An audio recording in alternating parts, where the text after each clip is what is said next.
The newsroom, where untold story is revealed. Buli omu watudde olw'embeera y'obudde.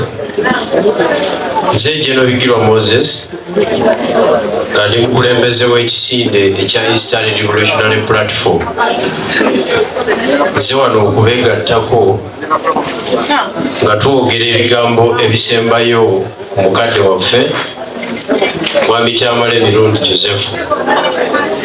Basebo ne bannyabo, mawulire si malungi, mawulire mabi, era gatukubye enkiko y'amaanyi, nange neetindika egenda okuva ebusoga n'enzijambe egatteko mu process ey'okuwerekera Mwami Tamale Mirundi.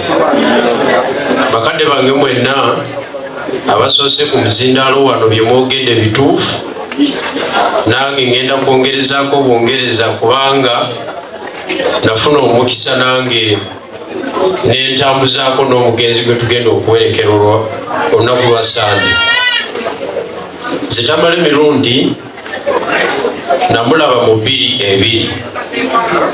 Ekiseera ekyo nalina emyaka 17 naye ng'era ndi mu byabufuzi nga n'omu ku ba political celebrity betulina mu kiseera ekyo, era yasitukira nnyo ku bimeeza bye twabeerangako mu kiseera ekyo, naddala ekya Simba wakati ekya Radio Simba ne Mambo Bado ekya CBS, eyo gye twasinkana. Sikanya naye mu byabufuzi nga bw'abadde atambuza, naye olw'okuba ninako ettafaali ery'ebyobufuzi nagambye nti niwankubadde territory gye ngendamu si yange, naye kangendeyo nkungubagire Tamale Mirundi. Nze ku myaka egyo 17 mu kiseera ekyo, Mwami Tamale Mirundi yali atugumya ng'abavubuka abato, era nzijukira lumu twali tugenda ku Simba wakati lwali lwa Sande, mwaka gwa 2002, ndoza gye myaka 22 egiyise. Mu butuufu teyalinamu sente mu kiseera ekyo, naye nga alina obutabo bwe 6, yalina obutabo bwe yali akutte bwe yali agenda okutunda ku share. Kati twali tulinnya taxi ffenna, naye nga nze nnamu 10,000, ate ng'obutabo abutunda 6 buli katabo. Obutabo akatabo ako baali bakayita olutabo lwa Piraawo. Kati nali ninnya taxi nemusangawo awo ku mid price ng'alabika aluddewo amazewo eddakiika nga 3, naye nga naye ayagala genda Kawempa wali program ya Simba wakati. Tamale Mirundi yandaba n'angamba yanga jangu ogenda ku show yaffe konze ye. Naga naye sinamu sente. Olinamu sente awo? Akatabo kakano kakakuwe n'akanguze 3,000 eza Uganda. Kakati naye ne mugamba nange nti naye sente zimpweddeko, kati nze nagenda ntya? Naga tulinye mu zino. Kati zinamuwa ne tuzirinyawo ne tugenda e Kawempe. Mu kiseera ekyo taxi yali etwalya singi 5 okuva mu kibuga paka e Kawempe ku poliisi, ne twambuka waggulu awo. Tamale Mirundi bwe yatuuka eyo, be baali ng'aboogezi abasembayo ku show, nga mu butuufu buli muntu alinda submission ya Tamale, then radio neggalawo.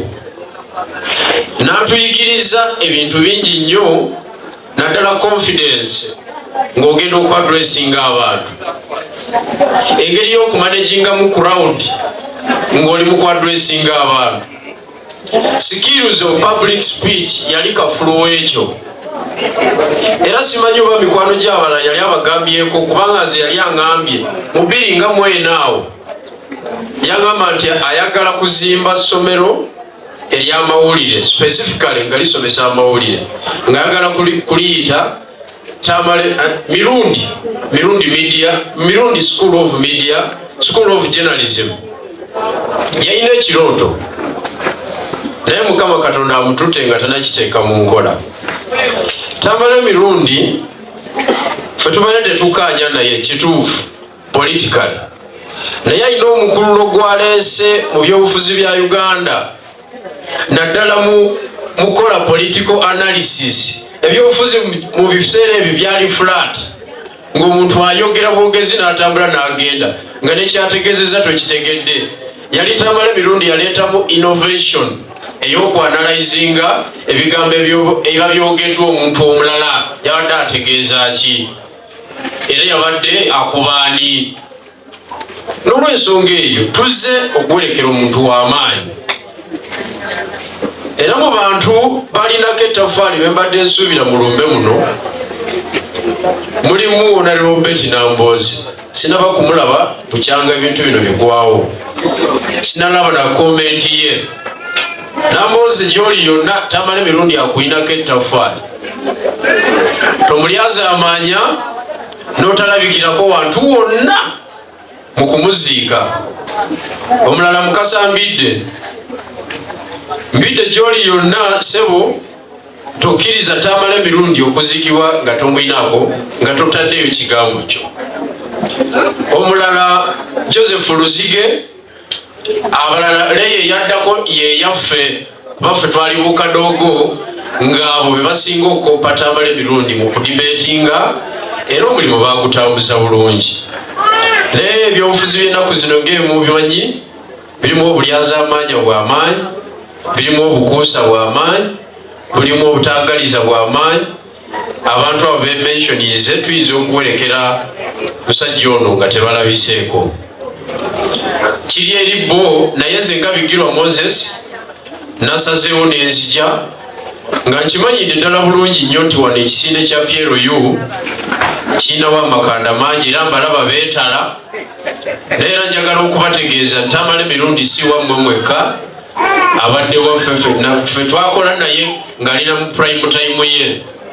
Mwe mukoze naye nga n'okutegereka takyategerekeka bulungi, nga n'abamuwakanya bayitirivu nnyo, naye ffe twakola naye ng'ali mu prime time era yaderivalinga era yazimba ebintu bingi. Era nga mumaliriza olw'okubanga t-shirt ya PLU nzirabye wano mpitirivu nnyo, mbawulira mwagala kukwata buyinza. Nze mbadde mmanyi muli mu buyinza, kyembadde mmanyi, naye bamulowooza nti temuli mu buyinza, omukisa gw'okubukwata guyinza obutabeerayo kubanga munaabukwata ddi nga naffe tusinzidde. Kati nze nasazeeko ebbendobendo lya Eastern Uganda eyo gyenkolera emirimu gy'ebyobufuzi, era twagala kugatta ne bannaffe abalala ab'omu regions endala tulabike nti tuleeta enkyukakyuka mu Uganda. N'olw'ensonga eyo aba PLU munoonye we mwenyiga nga bukyali, naye munaagamba nti mugenda jjajja akite mu kibake wakatikati awo, tuyinza okirwaniramu kubanga okuba kulya mulidde basebo ne bannyamu. Mukadde wange Tamale Mirundi gy'oli yonna nsaba Mukama Katonda akulamuze ekisa. Omuntu omupimye w'okumpi ayinza okulowooza nti ebikusobyeko bingi ku nsi, naye Katonda bw'ati bwe yasalawo Tamale Mirundi alivinga obulamu bwe. Ekisinza okunnuma nga mmaliriza nti namusinkana emyezi 2 nga tugenda kukola show ne muganda waffe Kwezi Robinson, neŋŋamba Kwezi ne ttiimu eyaliwo awo emuhandolinga, ne mbagamba mumpe omukisa omusajja ono munoonyeza eddagala ewaffe ye Busoga erimujja ku Mwenge. Bwana mulaba nga ataddeko ziri awo 2 alina gyasimuludde ate nga alabika talina appetite yakulya mmere. Ne mbaga ewaffe waliyo obusajja obukyalina eddagala erikola. Kwezi n'agamba naye nga bw'omanyi ebintu bye Uganda byayonooneka, tumuweerawo eddagala ate n'atabuka ate n'afa, obuvunaanyizibwa ne budda ku ffe. Tukirowoozeeko batwogereko ne famire ye. Mbadde nkyakitetenkanya ate Mungu n'amukola ki? Mungu n'amuyita. Kitalo nnyo okulabika nti sisobodde kubeera part of team esobola okutaasa obulamu bwe, kubanga abakuva ku Mwenge yali agenda kudda ku luguudo atambuze bulungi nnyo, kubanga ffe twali tutambuza naye nga tumanyi omwenge gwe bwegukola ki, obwongo bwe obukola. Basebo ne bannyabo mwebale nnyo, kojja wange Mwami Musagala sanso okulaba, webale okujja. Tamale Mirundi ono be baatukuza politikale, era nsaba Omukama Katonda amuwe ekiwummulo ekyemirembe. Weyanziza nnyo General Bigirwa olw'ebigambo ebituufu by'oyogedde. Sebo muganda wange omanyi tubadde n'ettambala ku Joyce n'agamba nti ono eyasookera ddala oba okumuwa omulimu oba wamujja mu ofiisi n'omugamba tonyitegeera n'omuteekamu ndala simanyi naye jangu oyogereko eri abantu bano. Yaniriza Omumbejja Tina muna DP aliwo ku lwa maama waffe abo batambuza b'emirimu gya DP maama. Sewe balenyo webale ddala kalabalaba omukolo tamale simwanga ku mulimu. Bakadde bange mwenna abali wano mbasaba mbegatteko banange mwegatteko nga tukungubagira kusooka mukwano gwange ekyokubiri kojja wange abanzaala bakima n'okusingira ddala nga nkubagiza mukwano gwange kojja wange mwami John Sali bwe twakola n'omukyala we ne bannyina be tuli nabo basebo ne banya bamanya gange erinnya lyange nze Frank Kawooya. Njagala mukkirize nti ng'oggyeko abooluganda Sali n'abalala n'omukyala Sali ne bannyina nange njagala okwenyumiriza nti ndi omu ku abo abamanyi omugenzi Tamale Mirundi.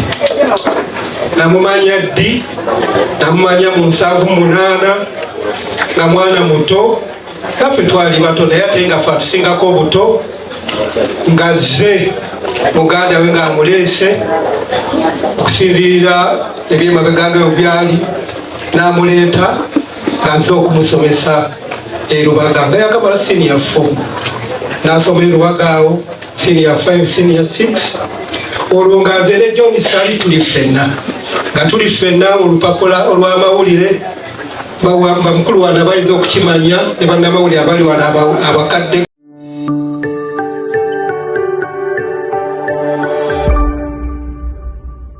Beyond the newsroom, where untold story is revealed.